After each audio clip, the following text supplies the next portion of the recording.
Hey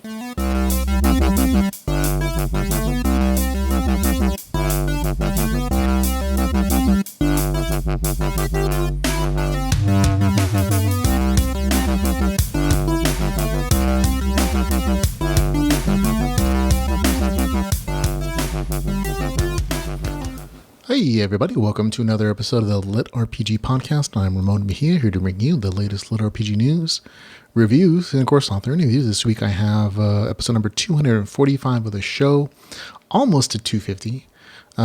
Nice number. 4 reviews for your folks at home this week, and that's going to include Unbound Deathlord.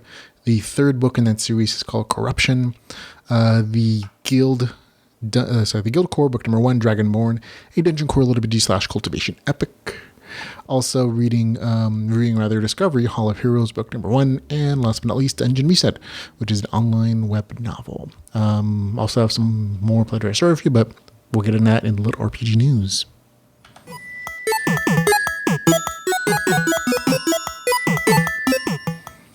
Hey, and in LitRPG news, we just have a quick section. Not much in the news section this week, just a few plagiarized stories that we've been talking about these last few weeks. Got 5 of them for you. We'll just go right into this. So these are, again, stories that are literally copy and pasted from online sources like web novels or Rural Road and published without the author's permission or without any revenue going to the original authors. We as a podcast will always try to let the authors know. We've had some messages back from us saying, thanking us for our efforts, and the original authors has tried to take efforts to get those novels taken down. Unfortunately, sometimes these are just abandoned novels, and so the original authors may not be aware of it, may not have come back to this in like a year or so.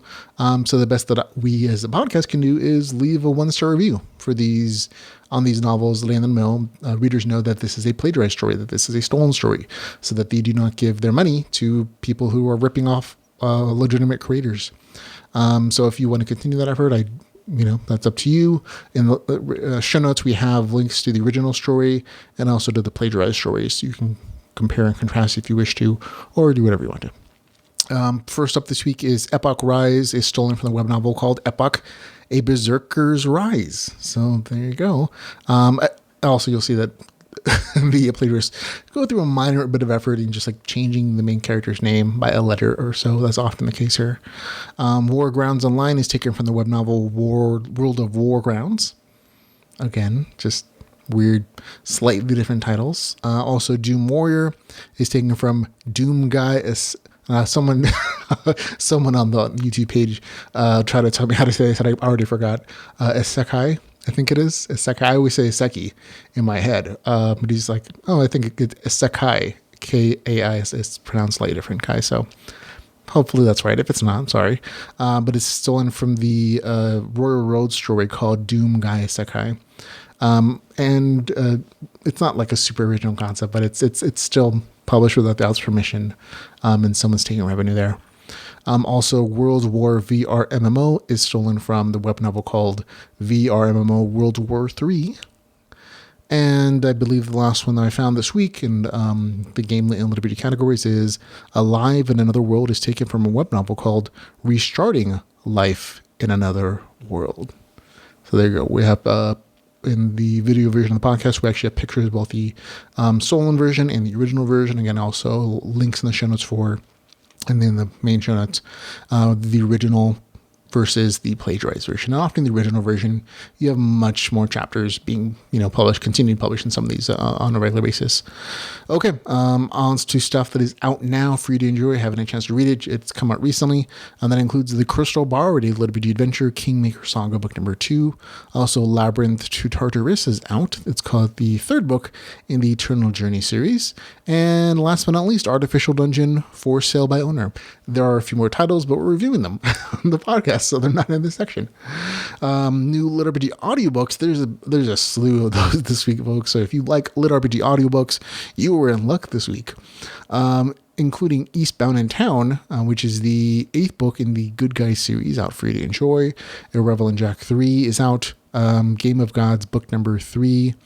is Fragments, also Lord of the Dead, the book number 2 in that particular series. Clan Dominance, The Sleepless Ones, book number 2 is out as well as an audiobook, as is the Hunter's Paralogue, Deus Ex Death Trap. And Battleborn is out for you to enjoy as an audiobook. This one's already racking up major reviews. The ebook version of this is still, I think, in the top 1,000 on Amazon, even though I think it's been almost 2 months, which is amazing.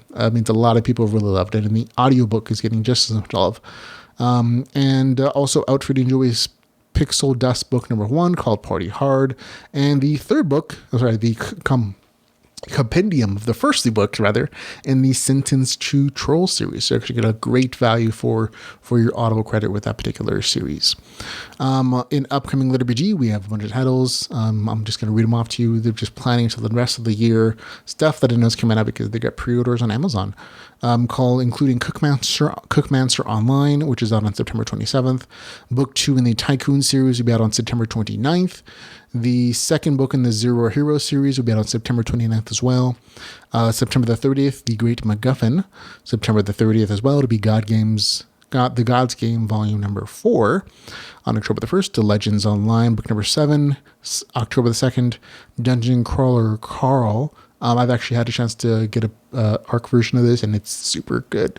But, not a full review yet, just not through it either myself, just saying. Also, Awaken Line, the third book in the Tarot Side series, will be out on October the 3rd as well. October the 6th, it'll be Life in Exile, book number 3. On October the 6th, it'll be Monsters, Maces, and Magic, book number 5. On October the 7th, it'll be City of Goblins in the System, book number 1. On October 22nd, the 5th book in the Bad Guy series. This actually is a shift in the scheduling for this. It was originally supposed to come out on October the 1st. It has been shifted all the way down to the 22nd. On October the 26th, it'll be the 4th book in the Underdog series. October 27th as well, Eternal Online, book number 3. November 3rd, the first book in the Cards of Fate series, which is a Russian translation. On November the 10th, the 3rd book in the Heavenly Throne series. On November the 10th as well, it'll be the 6th book in the Monster, Maces, and Magic series. On November the 10th, it'll also be The Alchemist, book number 4 in that series. Book numbers 1 through 3 I've enjoyed immensely. Definitely looking forward to reading book number 4. On November 23rd is the 2nd book in the Reborn Online series. November 23rd as well, it'll be the 2nd book in the Biomedical Self-Engineering series. December the 1st, it'll be the Twilight Hatchling. On December the 3rd, the 2nd book in the League of Losers series. December the 10th, the 3rd book in the Project Stellar series. December the 14th, new series, new Russian translation, I think it's called The Keepers of Limbo, The Range, book number 1. December the 15th, it'll be the Underhero Chronicles, book number 2.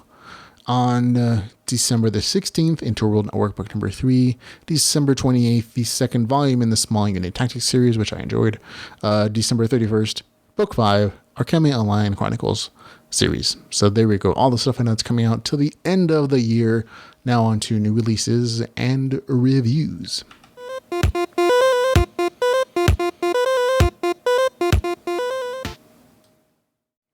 Hey, and this week we're going to be starting out with the story Unbound Deathlord Corruption, Unbound Deathlord series book number 3, written by Edward Castle. It is 736 pages, a massive tome of a novel, $5.99. It's available on Kindle Unlimited. Here's the author's description. With great corruption comes great power. Jack is pretty sure that's the way the saying goes. That's a good thing, too, for the war in Terranodil, which he'd hoped would spell the beginning of the end for DIR, instead left him corrupted, body and soul. The good news is that the Fallen had used the blight that now fills his veins as a weapon in their war against the gods themselves, so he's sure that he can find a way to use it to destroy Valia Online once and for all. He even knows exactly who will test its power against first, Manhart, as he must answer a question he's wanted to ask since they first met. What sound would the Lich make when he's dying? Okay, that's honestly not the best description of the story. It does give you a super abbreviated synopsis, plus essentially the book goals. And it does fulfill those goals, but there's a lot more to the story than that. I first should disclose, received Advanced copy for review. I purchased a copy when it became available. And there are some issues with this story. Right off the bat, it's been a super long time since book number 2 came out, about 2.5 years. And so that gap between book 2 and book 3 for a lot of readers has had a major drop off. If I'm looking at both the reviews for book number 1 and 2 and comparing them to number 3, I think I'm the only review right now for this novel. Part of that might be because it's so long, people are just taking people time to get through. Part of it so might be that there's been a readership drop up, and that's unfortunate because this is a very entertaining story. And even though in my brain I completely forgot what the plot is in the story, I always have fond memories of books 1 and 2 in the series in my mind. Like, I remember thinking, oh, these are really good stories. And when I started book 3, it was a little hard to get into it until I basically read there's a nice little recap section where I'm like, oh yeah, the author definitely was nice enough to get me a recap. Otherwise I'd be told, else like, I don't know if I like this anymore. But because of the recap, and it's just so nicely done, I was just super on board. Like, oh yeah, that's right. That's why I like the story. That's why I like this character. This is what he's doing. Let's get going on this novel and have a good time with it. And it's definitely what ended up happening. I actually think the recap is nice enough that you could just jump into book 3 and you're not going to like feel like you missed out on a super life if you're just joining the series. The story itself is still very slice of life, with a lot of crunchy details that I personally enjoy, like a lot of character sheets or a lot of like descriptions.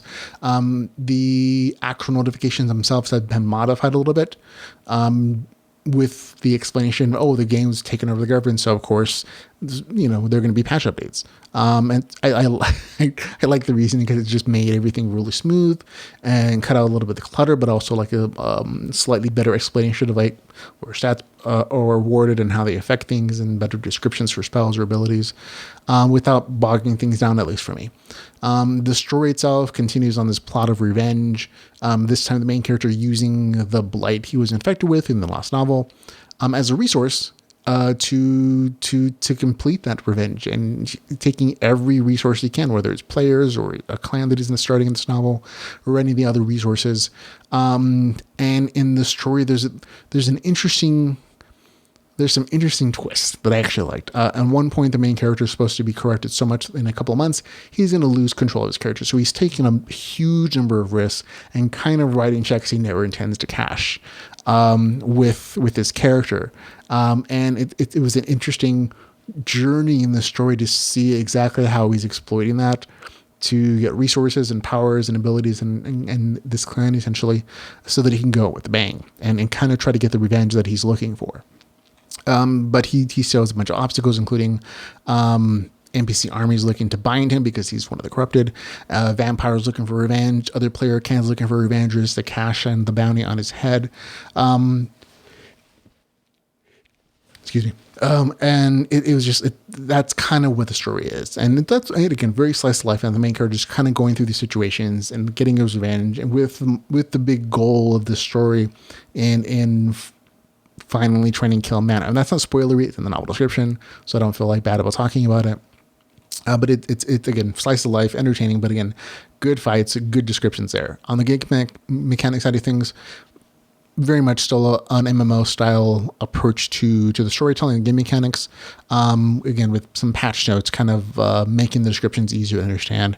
There is a new section of mechanics for the clan situation, where like they're doing larger battles. The main character is recruiting people to a clan to help him assist in his plans and goals, which I'm not going to specify.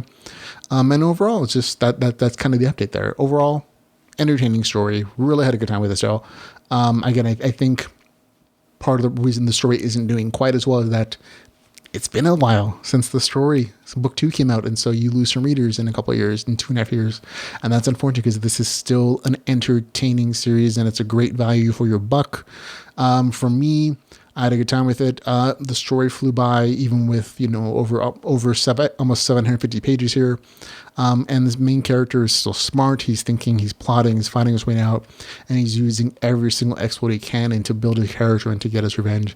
So it's still good stuff. I super loved. I really did enjoy the last twist of this story, which I'm trying to just wait over. I'm thinking, I'm like, wow, this changes a lot. This changes everything. Or as far as the perspective of the story. I liked it a lot. Gets a score of 7.8 out of 10 for me. Not quite great just because, again, it's still the same characters. It's still the main... it's been a little bit for me, but still very entertaining. Really thought it was a really good story. 7.8 out of 10 for me. Unbound Deathlord, Corruption, third book in the series of the scores. Again, 7.8 out of 10. And next up we have the Guildcore Dragonborn, a dungeon core LitRPG Cultivation epic written by TJ Reynolds. It is 506 pages, $4.99. It's available on Kindle Limited, and here's the author's description. The hero dreamed of ascending. The monk craved redemption. The dungeon only wished to keep things tidy. Kai was the least likely young man to ascend. Raised on his uncle's potato farm, he began his career as an adventurer with empty pockets and a little skill. But a foolish attempt to prove his bravery leads Kai to unlock hidden power within himself and acquire a most unlikely ally. Runa is a battle-scarred soldier who is as likely to toss a quip as she is to throw a punch. After setting aside a promising career in the army to pursue the path of the bleeding tiger, she sets out to stop a war and seek atonement for a bloody past. When Bancroft and the Earth Core awakens, he can't wait to clean up his dungeon and begin building new things. A recovered item from his past reminds him that more is at stake, however, putting an end to such pleasantries. Join the Guild Corps, a small band of friends determined to restore the world to an age of heroes, dungeons, dragons, and honor. And then there's a whole thing. I'm like, oh, this is like this, and this is a thing. So, full disclosure, I received a copy for review. I purchased a copy when it became available. This is a slice-of-life multi-narrative story set on a fantasy RPG world. I don't personally normally like multi-narrative stories, but this one was done well. I really actually enjoyed it. And that's mostly because the two of the narratives are the main character, Kai, a half-dragon teen, and the dungeon core itself, and they're basically together for most of the time, and they do the dungeon core thing, or they do their adventuring thing. And the other narrative, which is is Runa, the monk, which I'm on a second, her story was so entertaining by itself that I didn't mind that it was a different perspective, and then it wasn't connected to the main character story until like much later into the novel. But it did such a good job of like adding world building and character development and backstory that I really just liked it a lot on its own. The main character, Kai, is the half-dragon teen who accidentally heals and bonds the dungeon core, and there's the dungeon core itself, who's sentient, but without most of his former powers or memories and there's less dungeon building and more adventuring. Third, the delusional former soldier Rona, who has given up the way of the sword for the lost unarmed star and goes on a journey of self-discovery. The two narrators, Kai and the core, are fairly close together, coming in the same events. I just said all this, basically. The three narratives come together eventually, but for the most part, the former soldier Rona kind of does her own thing, giving background to the world, building her character, doing the slice-of-life action story thing, and I really like that narrative. I really did. I think I like this side character Rona more than the main character, just because of such a great backstory that the character had. She had such emotional depth. That I was like, she had, it's not quite it's sort of a tragic backstory, but it's also a story of redemption and finding herself. And at the same time, world building along the way without like giving an info dump. And she just has the best power set as a monk. Like seriously, I'm like, the dungeon course is fine. The main character is fine. Rona's awesome. I'd absolutely read a solo adventure story of her just by herself. I thought she as a character, her backstory was better than the main character, which is not to say that that's bad at all. On the RPG side of things, it's a little bit custom. There are 3 levels to each rank and a small bit of cultivation to get to each rank. There's an essence instead of XP. You still see ability and spell descriptions with the essence cost and character sheet stats, levels, and classes. So there's some familiar things, but also just like a few custom sections. Instead of like levels going 1, 2, 3, 4, 5, 6, 7, it's basically, I think, Crimson 1, 2, 3, and then it goes to the next level and it goes 1, 2, 3 of that, and then continues on. Things that I enjoyed in the story, probably the world building, the character background stuff and character development was probably the best done. The author really took his time to develop meaningful backgrounds for the characters, complex histories of the world, its races, its nations, and he did it in such a way that it didn't feel like it wasn't just like, oh, by the way, readers, here's the history of the world for 3 chapters. It's essentially from the main character's perspective and their different perspectives, as one being from 2 different nations who have a background of war and history.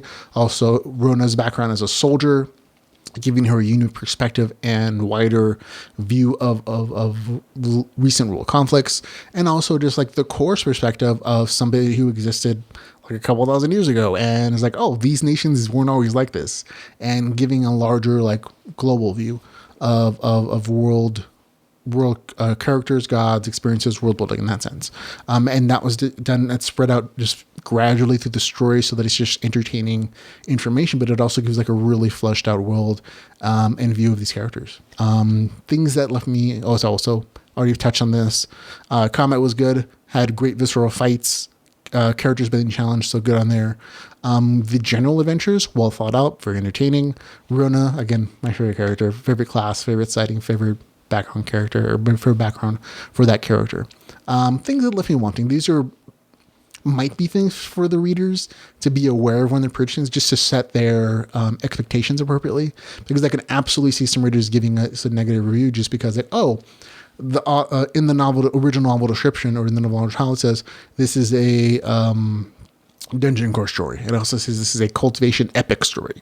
And the author has mentioned to me, written in, saying that he plans to kind of modify that based upon the review from the podcast and other feedback from readers. But from the version that I got, I have to mention that there's not really a lot of traditional dungeon core stuff here.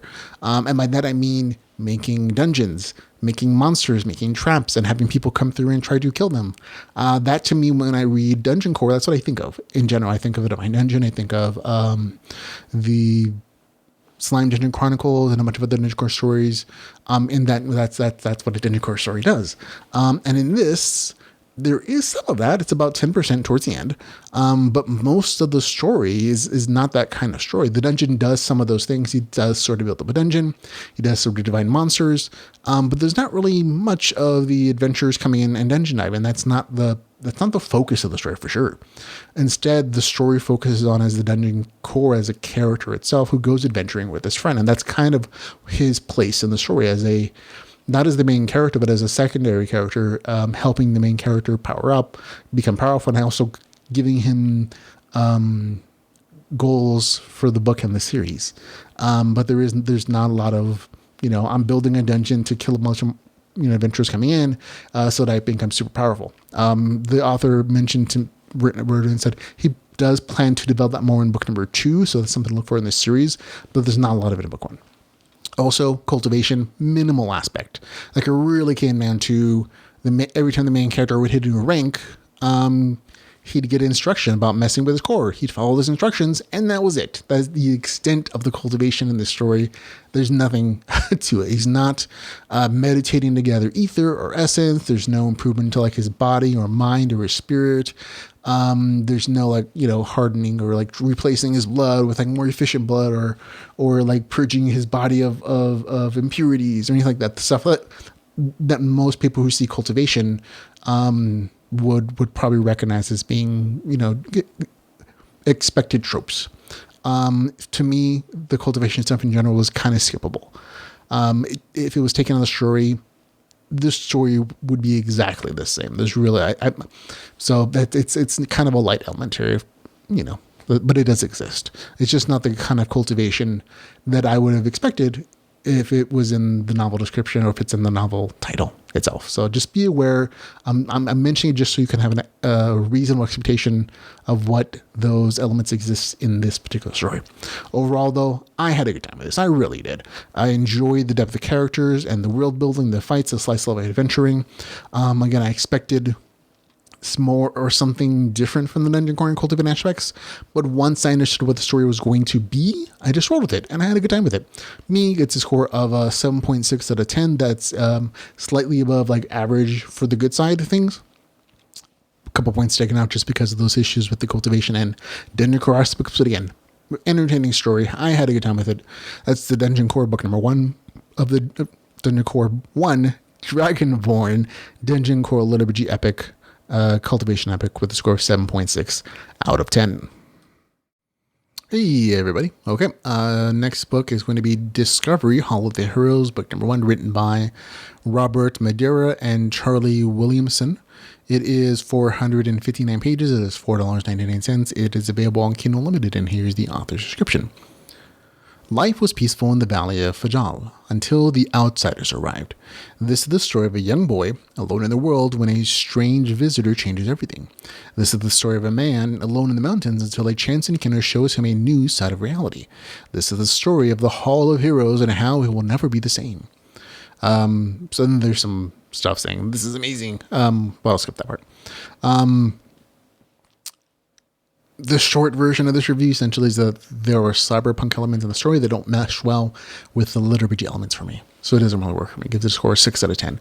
The longer version of this is essentially that the story begins, and it's kind of unclear. And part of that, I think, is that the authors wrote into the podcast asking for a review. And they mentioned this is the first book they wrote together and published. I'm like, okay, and so some of this makes sense, and they might not have been sure what they were doing in the first part of the story or where they were going necessarily. But the beginning of the story is it's really unclear. And I started reading, I was like, okay, what kind of story is this trying to be? It was not clear to me as a reader whether this was transported to a fantasy RPG world, or if it was stuck in a game, or if it was an MMO, or what the setting was even. And eventually that becomes a little bit more clear. You kind of start to get an idea about the 10% mark or so, but even then that's like 50, 60 pages into the story where most readers aren't going to continue on the way if they don't click with the story. And I think that's one of the issues that the story kind of is. It has kind of a rougher start because it's not super clear what this is, what's going on in the world. And the overall plot and theme of the story isn't really clear for a lot of the story. It has a very slow build up. And eventually you do get an explanation to it. You get an idea that this is an MMO where a few players accidentally can access to an experimental section of the game, where for some eventually explained reasons, towards the end of the story, there's a world that feels like a simulation of a medieval fantasy village. The story is really about how introducing players from the MMO side of things changes the behavior of the villagers who don't know that they live in a virtual space, and what would happen if one or more of those villagers took a player's interface. And again, that's not necessarily a bad premise. It really isn't. But nothing of that is in the novel description, which is why I'm telling you as a reader, as a reviewer, this is kind of what the story is about. So if it's entertaining for you, you might want to continue on with it. But that whole plot point is super not clear for like a good 20-25% of the story. And that's unfortunate because if that had a much a tighter beginning, I think this novel really would be doing better with readers. It has a definite cyberpunk vibe with an AI trying to break free from their human masters, the NPC villagers trying to recognize how different players are, and the game company trying to control a system they don't understand. And again, a bigger element for me as a LitRPG reader is that a good portion of the beginning of the story is not LitRPG. There aren't a lot of LitRPG elements. I got a message from the authors saying, kind of warning, I'm just letting you know, it's going to take a little while to get to the RPG elements. And if I hadn't gotten that message, I would have put this book down. I generally would have been like, 15-20% in this novel. I'm like, I'm still not seeing anything LitRPG. This might be game lit, but even then I'm like, probably not. And I would have put it down. But because I knew in advance that it was just going to be like this super, it was going to be a little while until I got there. I basically took it on faith that the authors we're telling the truth, and eventually there are some RPG elements. It has a softer cyberpunk opening, emphasizing the effect of the players on the hidden area inhabitants, and about 25% is when you start to see the mentioning of levels, the mentioning of notifications and some game mechanic and skill points, but you don't actually see a full character sheet until you're 40% into the story, and that's a big issue. And it's a big issue of expectations of what LitRPG is versus what this is delivering, I should say. Most LitRPG readers are just not want to wait that long for the thing that they're coming into the story for. When it says in the title, this is a LitRPG story. It is, and that's just kind of an unfortunate choice that the authors made. After that 40% mark, you do regularly see notifications. You see character gains levels. You see stat increases, notifications galore. But again, it's just, it feels like such a long time to get those notifications, to get the RPG stuff going, that it feels secondary to the Cyberpunk theme, which is super clear from the beginning of the story, from about 10% or so in the story. That Cyberpunk theme is a lot more dominant in the story. Overall, I didn't dislike the story. It's not getting a negative review from me. On a technical writing level, perfectly fine. There's regular action, and I liked most of the characters. I liked the way they were developed. I liked their story points. They had good personalities. The world was fleshed out once I understood what was happening, which took a little while. However, again, coming into this expecting LitRPG, I was just kind of disappointed by the long wait together. And I just don't think a lot of other readers would take the time to wait 25, 40% to get into the part of the story that they came for. Like, as a LitRPG reader, I generally expect to see the game mechanics about, I don't know, at least by the 10% mark. I mean full blown, I'm in the game, I'm seeing notifications, quest alerts, whatever the case is, whatever game mechanics are, by at least the 10% mark. And this one, it takes much longer, unfortunately, which I've already mentioned. I feel like the authors are meshing together elements of cyberpunk, medieval fantasy, and MMO LitRPG together, and it just didn't work for me. I actually think that cyberpunk LitRPG don't generally work together in the first place, and this is maybe just a personal opinion, but I always felt like cyberpunk is inherently a transgressive genre that often involves in breaking the game, breaking the cyber system, or hacking it to oppose an oppressive authoritarian rule system, right? And in LitRPG, it's kind of the opposite in that, in a general sense, it embraces the game rules. It makes them as interesting and as important as physics or a magic system. And characters seek to understand those rules and work within them to do amazing things and become powerful. And yet when Cyberpunk breaks those rules, it makes the RPG system meaningless and unimportant, which is why for me, those two genres of Cyberpunk and LitRPG don't often mix together. I can think of a couple examples in my brain of like, oh, maybe working on a series level where the Cyberpunk elements are put in correctly or put in like in just the right way. But in general, and I've read a lot of books, especially ones trying to mix Cyberpunk and LitRPG, where it just doesn't work. And this is unfortunately one of the cases for me at least. While the elements of the story were enjoyable for me, especially the well thought out characters on the whole, it just didn't work for me as LitRPG. I give it a score of 6 out of 10, which means again, it doesn't work for me. That doesn't mean that you might not like it. I've described it to you. You give it a shot. If that sounds interesting to you still, really go. If you like it, good for you. Not every story is written for everybody, and that's perfectly okay. But for me, it didn't quite work for me. It doesn't make it a bad book. Doesn't even make it boring. It just doesn't work for me. And that's what a 6 out of 10 is for me. That's Discovery, Hall of the Heroes, book number 1 with a score of 6 out of 10. And last this week is going to be Dungeon Reset. It's a web novel. I've been getting to a lot of these recently in the last few weeks. It is 43 chapters currently, and there are new chapters released on a weekly basis. It is free, and there are unlockable chapters. There is a licensed English translator and publisher, Tappytune, and we'll link in the show notes that links to them directly. There are other places you can find this if you really want to look for them, but the officially licensed version is going to Tappytune. So there you go. That's where we'll put it because that's what get the original authors, publishers paid. Here's the novel description. Once it starts up, the dungeon goes through a process called reset the next user. Why doesn't this reset process apply to me? I am the only one left from the endless reset of this dungeon. With simple skills and an overwhelming weapon, Jung Down's game starts inside the dungeon. Again, it's a translated novel translated from another language's web novel or web comic. So just there you go. There is a web novel version of this. I couldn't find a good link for it. I'm not sure if the English publisher or if there's an English publisher version of it, but the web novel does that one. Web comic rather.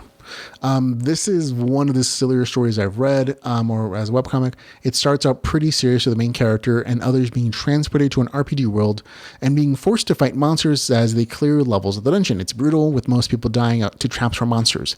The main character is left behind to die after he falls into a pit trap, and the surviving members leave to the next level.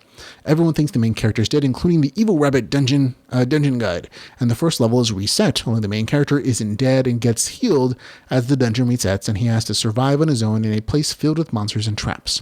The main character doesn't have the combat skills and is pretty useless, so he develops some seemingly more useless skills like digging dirt, which he grinds into the ability to make tunnels, bricks, and eventually magically crafted dirt furniture. It's a silly turn that pushes the main character into situations where he's unlocking seemingly useless skills to survive the dungeon, all to the consternation of the evil dungeon guide. The story is full of humor as the main character keeps surviving these events and becomes more powerful even without a direct combat skill. That's absolutely true. I'm going to actually pull up the webcomic itself so you can see what the art style is. I like the art style. I thought it was really well done. And like I said, the story itself is just kind of funny and entertaining. It definitely pokes fun at this genre, but there's still action and there's still like a decent plot, but it is very slice of life, and the main character might spend weeks doing something to survive without like any direct action, but it's all summarized in the story, in the comic rather. And there's a lot of crafting, which I'm a big fan of.